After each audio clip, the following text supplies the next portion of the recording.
my name is Kelsey Bulkin. I live in Los Angeles. I am a musician, producer, songwriter, artist. I never know what to say to that question. I wasn't raised like that. I'm glad I didn't grow up in LA. Maybe that sounds kind of rude, but I think this is the kind of a crazy place. Where I grew up was like a surf town, especially in the 90s. It was like new age, hippies. People weren't aware of a lot of what was going on around the world. But I feel like growing up there, it's affected my mind and it's affected like how I approach life. You should know that thunder can take you under. My destiny is wrapped up in sort of the spirit of California. It's a powerful place and it's a paradise. It's also a bubble. It's also an escape. But it's a place where people transform themselves and they experiment and they implement new ideas. And I think that has always been really deeply inside of me. The reason I have music, and I feel like it has to do something with like starting to really dive deeper into the stories of California. When the waves came to touch my body. Well, right now I'm working completely on a debut EP, my own music. And this has been like 2 years in the making because I started this when I was pregnant with my first child. And I was terrified of losing myself to motherhood, totally terrified. Everyone has to make their own choices.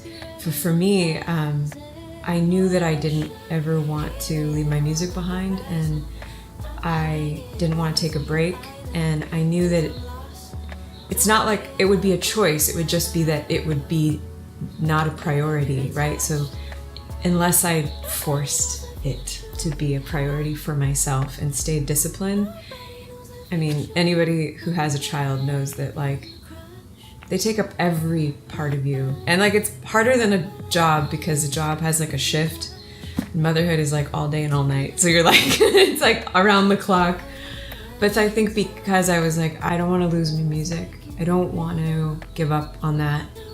So I basically set a goal that I was like, I'm going to prove to myself that I can do this. And I didn't give up on it.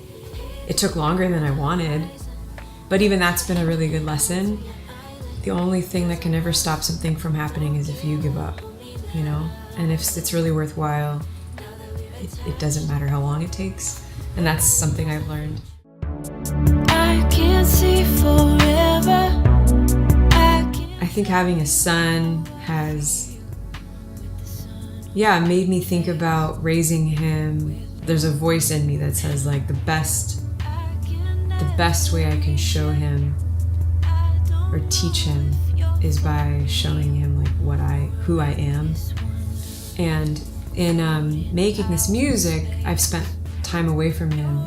It was hard, but I forced myself, and I also forced kind of both him and me, both of us in our relationship, to like for him to see that my work was important and that I wasn't making it secondary. We're very close. Nothing has suffered. And I think if anything, he's gained this, like, he loves the things I love. He mimics the discipline that I have. He follows, like if I'm independent, he acts independent too. Like it's very interesting. It's teaching me a lot about how like I set the pace. And then also I think I'm providing this early model for him of like a woman that is working, sure, but it's deeper than that when you're an artist. You're not working, you're self-realizing, and you're like betting on yourself, you know, and you're being like, I'm gonna do this thing that's never been done and nobody's helping me do it. And I like that he's watching me do that because I feel like that'll be like his understanding of what a woman can do.